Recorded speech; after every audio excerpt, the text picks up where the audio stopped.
দাদা নথকা জন্মদিনটো এইটো মানে বৰ ডাঙৰ কথা আমাৰ কাৰণে। কি হ'ব সেইদিনাহে গম পাম কি অনুভৱ, কিন্তু দাদা নথকা জন্মদিনটো এইটো মানে বৰ ডাঙৰ কথা আমাৰ কাৰণে। তো দেখা যাওক সেই সময়ত আমি কি কৰিব পাৰো। অসমত বিভিন্ন অনুষ্ঠান, বিভিন্ন গোষ্ঠীয়ে চবেই তেওঁৰ উদযাপন কৰিবলৈ লৈছে দাদাৰ আত্মাৰ শান্তিৰ কাৰণে বিভিন্ন ধৰণে। সেইখিনি দেখি খুব ভাল লাগিছে। আমি ইয়াৰ পৰাই ধন্যবাদ জ্ঞাপন কৰিছো তেওঁলোকলৈ, তেনেকে যাতে জীয়াই থাকে আৰু দাদা জীয়াই ৰাখে। আচলতে ন্যায় প্ৰক্ৰিয়াটো এটা চিষ্টেমত চলে, তেওঁলোকৰ নিজৰ টাইম লিমিটেশ্যন আছে, ডিউৰেশ্যন, সেইমতে তেওঁলোকে প্ৰচেছটো আগবঢ়াই নিছে আৰু আমি সম্পূৰ্ণ আস্থা ৰাখিছো ন্যায় প্ৰচেষ্টাৰ ওপৰত। ইনভেষ্টিগেটিং টিম হওক, আমাৰ মুখ্যমন্ত্ৰী মহোদয় হওক, আমাৰ সম্পূৰ্ণ আস্থা আছে আৰু আমি ভাবিছো ন্যায় পাব আৰু এনেকে আমি আশা ৰাখিছো, আস্থা ৰাখিছো আৰু চাওঁ চাৰ্জশ্বিট দিব, তালে আমি আশাবাদী। আৰু আমাৰ পৰিয়ালৰ পৰা আমি মানে বিচাৰিছো যে জুবিন ক্ষেত্ৰৰ আশে পাশে থকা গোটেই গাঁওখিনি মানুহখিনিক আমি এটা চাৰ্ভিচ দিব পাৰো যাতে, কাৰণ তেওঁলোকে ইমান দেহেকে খাটিছে, ইমান ধুনীয়াকে দাদাক জেগাখিনি দিছে আৰু ইমান ধুনীয়াকে দিনে ৰাতিয়ে তেওঁলোকে সেইখিনি পৰিচালনা কৰি আছে। তো আমি আমাৰ পৰিয়ালৰ ফালৰ পৰা ভাবিছো যে আমি যদি আমাৰ ফালৰ পৰা কিবা এটা তেওঁলোকক চাৰ্ভিচ দিব পাৰো, সেইকাৰণে আমি প্ৰথম এইটো হেল্থ কেম্পটো এটা প্ৰথম পদক্ষেপ।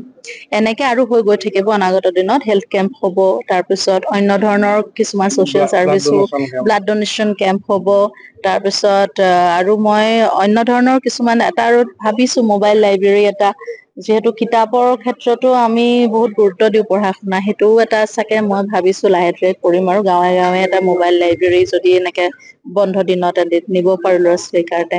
তেনেকে হেল্থ কেম্পটো আমি প্ৰায়ৰিটি দিছো, কাৰণ মানুহখিনিৰ কাৰণে গুৱাহাটী গৈ গৈ চিকিৎসা কৰাটো অলপ অসুবিধা। সেইকাৰণে হেল্থ কেম্প আমি যিমান পাৰো সিমান আমি এটা গেপ দি দি কৰিবলৈ চেষ্টা কৰিম, যাতে গোটেই গাঁৱৰ মানুহখিনিয়ে এই সুবিধাটো ইয়াতে পায়, ঘৰৰ ওচৰতে পায়। দাদা নথকা জন্মদিনটো এইটো মানে বৰ ডাঙৰ কথা আমাৰ কাৰণে। কি হ'ব সেইদিনাহে গম পাম কি অনুভৱ, কিন্তু দাদা নথকা জন্মদিনটো এইটো মানে বৰ ডাঙৰ কথা আমাৰ কাৰণে। তো দেখা যাওক সেই সময়ত আমি কি কৰিব পাৰো। অসমত বিভিন্ন অনুষ্ঠান, বিভিন্ন গোষ্ঠীয়ে চবেই তেওঁৰ উদযাপন কৰিবলৈ লৈছে দাদাৰ আত্মাৰ শান্তিৰ কাৰণে বিভিন্ন ধৰণে। সেইখিনি দেখি খুব ভাল লাগিছে। আমি ইয়াৰ পৰাই ধন্যবাদ জ্ঞাপন কৰিছো তেওঁলোকলৈ, তেনেকে যাতে জীয়াই থাকে আৰু দাদা জীয়াই ৰাখে। আচলতে ন্যায় প্ৰক্ৰিয়াটো এটা চিষ্টেমত চলে, তেওঁলোকৰ নিজৰ টাইম লিমিটেশ্যন আছে, ডিউৰেশ্যন, সেইমতে তেওঁলোকে প্ৰচেছটো আগবঢ়াই নিছে আৰু আমি সম্পূৰ্ণ আস্থা ৰাখিছো ন্যায় প্ৰচেষ্টাৰ ওপৰত। ইনভেষ্টিগেটিং টিম হওক, আমাৰ মুখ্যমন্ত্ৰী মহোদয় হওক, আমাৰ সম্পূৰ্ণ আস্থা আছে আৰু আমি ভাবিছো ন্যায় পাব আৰু এনেকে আমি আশা ৰাখিছো, আস্থা ৰাখিছো আৰু চাওঁ চাৰ্জশ্বিট দিব, তালে আমি আশাবাদী। আৰু আমাৰ পৰিয়ালৰ পৰা আমি মানে বিচাৰিছো যে জুবিন ক্ষেত্ৰৰ আশে পাশে থকা গোটেই গাঁওখিনি মানুহখিনিক আমি এটা চাৰ্ভিচ দিব পাৰো যাতে, কাৰণ তেওঁলোকে ইমান দেহেকে খাটিছে, ইমান ধুনীয়াকে দাদাক জেগাখিনি দিছে আৰু ইমান ধুনীয়াকে দিনে ৰাতিয়ে তেওঁলোকে সেইখিনি পৰিচালনা কৰি আছে।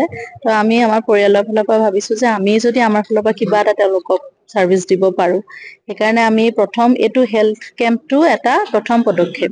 এনেকে আৰু হৈ গৈ থাকিব অনাগত দিনত, হেল্থ কেম্প হ'ব, তাৰপিছত অন্য ধৰণৰ কিছুমান ছচিয়েল চাৰ্ভিছো, ব্লাড ডনেশ্যন কেম্প হ'ব, তাৰপিছত আৰু মই অন্য ধৰণৰ কিছুমান এটা আৰু ভাবিছো মোবাইল লাইব্ৰেৰী এটা, যিহেতু কিতাপৰ ক্ষেত্ৰতো আমি বহুত গুৰুত্ব দিওঁ পঢ়া শুনা, সেইটোও এটা চাগে মই ভাবিছো লাহে ধীৰে কৰিম আৰু গাঁৱে গাঁৱে এটা মোবাইল লাইব্ৰেৰী যদি এনেকে বন্ধ দিনত নিব পাৰো ল'ৰা ছোৱালীৰ কাৰণে।